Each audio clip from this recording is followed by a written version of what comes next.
Hello, আসসালামু আলাইকুম। নিয়ে আসলাম আজকে দুপুরের ভ্লগ। আজকে রান্না করব হচ্ছে পোয়া মাছ দিয়ে আলু দিয়ে টমেটো দিয়ে ঝোল। এজন্য মাছটা আগে ভেজে নিচ্ছি।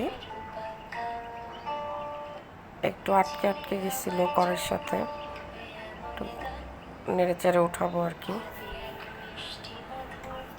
মাছটা ভাজা হয়ে গেল, এখন মাছটা আমি সাইডে তুলে রাখছি।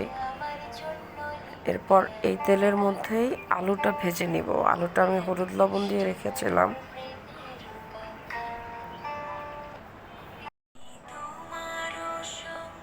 এরপর ওই তেলের মধ্যে আলুগুলো ভেজে নিচ্ছে।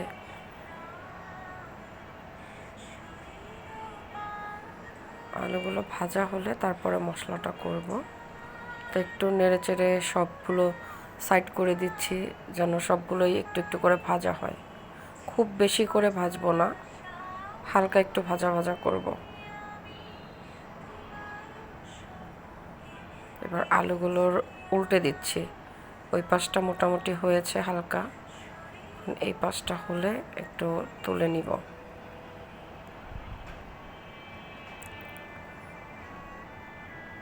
যে আলু ভাজা হয়ে গেছে যতটুকু দরকার, এখন আলুগুলো উঠায় নিব একটা একটা করে।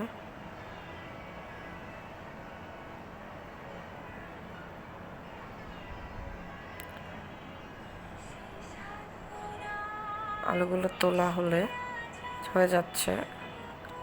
আলুগুলো তোলা হলে ওই তেলের মধ্যেই মশলা দিব। তো মশলার জন্য হচ্ছে পেঁয়াজ আর রসুন একবারে ব্লেন্ড করে রাখা ছিল। পেঁয়াজ রসুনটা একসাথেই রাখা ছিল, পেঁয়াজ রসুনটা দিয়ে দিলাম।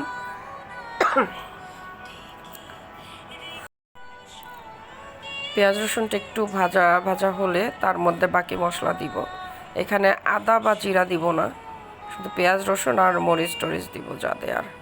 তো একটু ভাজা হয়েছে, কালারটা একটু চেঞ্জ হওয়ার পরে লবণ, হলুদ গুঁড়া আর কিছুটা মরিচ দিলাম, মরিচ গুঁড়া দিলাম।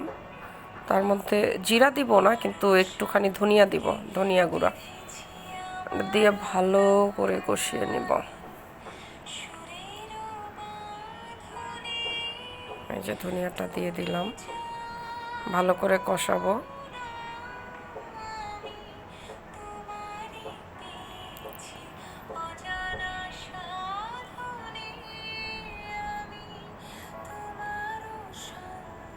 এই পর্যায়ে আমি আরেকটু পানি দিব, এটা একটু মশলাটা একটু ভালো করে কষানোর জন্য। তার মধ্যে পানি দেওয়ার আগে আমি হচ্ছে ডিপে রাখা টমেটো দিয়ে দিব, ফ্রোজেন করে রাখা ছিল টমেটো। এই যে টমেটোটা দিয়ে একটু নেড়েচেড়ে একটু পানি দিব একবারে কষানোর জন্য। দুইটা টমেটোটাও কষানো হয়ে যাবে, মশলাটাও কষানো হয়ে যাবে। তো এদিকে কষানো হোক, ওইদিকে আমি একটু পেঁয়াজ রসুন কেটে নিব, পেঁয়াজ রসুন মরিচ। সেটা হচ্ছে ওই যে উইংস বিন দেখালাম, ওইটাকে ভাজি করব।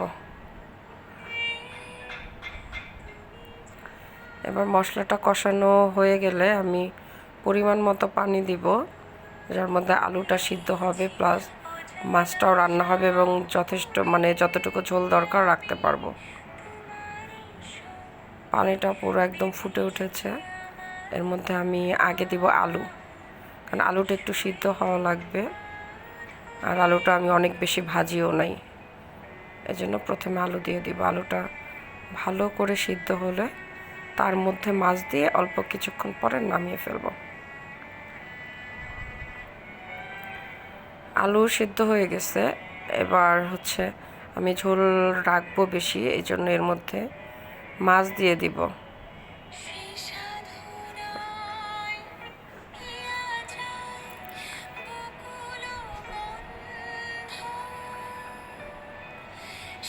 মাছটা দিয়ে একটু নেড়ে চেড়ে ঝোলের সাথে মিশিয়ে নিব, যেন ঝোল আলু সব কিছুর মধ্যে মাছের গন্ধটা মিশে, মাছের টেস্টটা মিশে যায়। তো এই অবস্থায় আমি রেখে একটু ছাদে গিয়েছিলাম, কাপড় চোপড় নাড়তে আর হচ্ছে আচারগুলো নাড়া দিতে। তারপরে যাওয়ার পর হচ্ছে তরকারিটা হয়ে গেছে, আমার আসতে একটু দেরি হয়েছে। ওইদিকে সে চুলা অফ করে রাখছিল, আমি এসে তরকারিটা বাটির মধ্যে বেড়ে নিচ্ছি।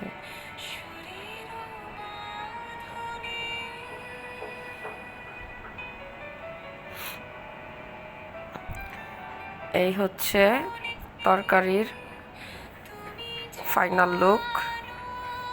যদিও ভিডিও করার সময় একটু ছোট ছিল ফ্রেমটা, ওইটা অ্যাডজাস্ট করতে গিয়ে একটু কেটে গেছে। পরবর্তীতে সব কিছু ঠিকঠাক করার চেষ্টা করব। এখন আমি কড়াইটা ধুয়ে নিছি মাঝখানটা, এটার মধ্যে এখন উইংস বিনগুলো ভাজি করব। সেজন্য তেল গরম করে তার মধ্যে পেঁয়াজ রসুন আর মরিচ দিয়ে দিলাম, কাঁচামরিচ, এটাও ফ্রোজেন করা ছিল। এটাকে একটু ভালোভাবে, মানে ভালোভাবে বলতে মোটামুটি একটু ভেজে তার মধ্যে ওই উইংস বিনটা দিব আমি। উইংস বিনের আসলে এটার বাংলা অরিজিনাল নাম কি, পাংখা সিম কিনা জানি না, তবে এটা অনেকে শ্যাম তরকারি বলে খুলনার ওইদিকে, খুলনা বরিশালের ওইদিকে।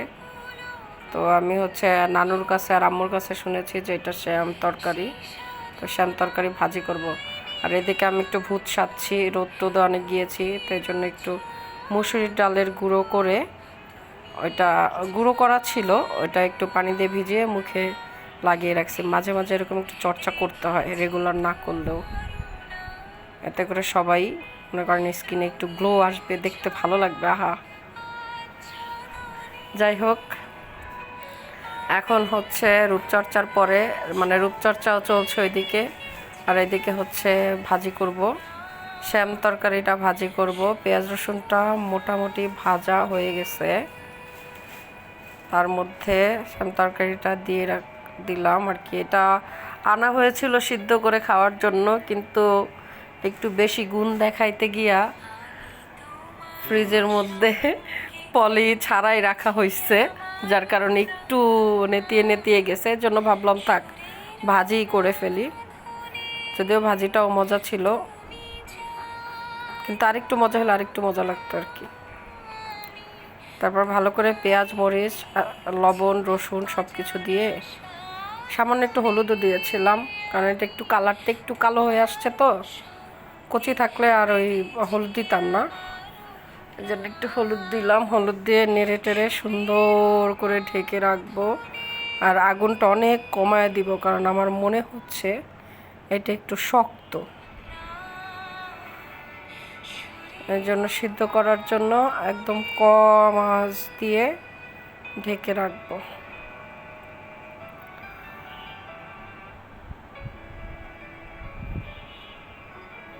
মাঝখানে একটু চেক করলাম হয়েছে কিনা।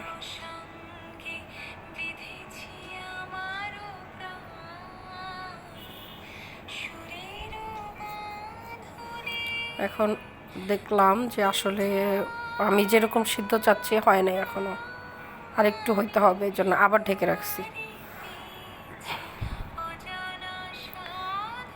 এখন হয়ে গেছে, এটা আমি একটু নেড়ে চেড়ে সব ঠিকঠাক মিশায় টিশায় নিয়ে তুলে নিব বাটিতে। একটু তেলটা বেশি বেশি লাগছে, আসলে আমি এটা আগে ভাজি করি নাই কখনো, আর একটু শক্ত শক্ত লাগছে, তো এই জন্য একটু তেল বেশি দিছি। মানে বেশি বলতে অনেক বেশি না, বাট পরিমাণের চেয়ে একটু মনে হয় বেশি।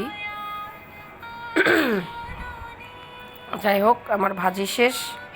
এবার আমি এই সুন্দর, এটা কি বলে, প্লেটটায় তুলে নিচ্ছি।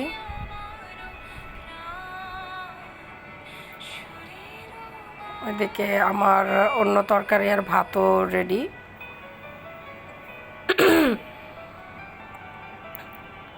একদম একদম একদম কোড়ায় কোড়ায় সব উঠায় নিচ্ছি কড়াই থেকে, কারণ ভাজির নিচেরগুলোই হচ্ছে মজা।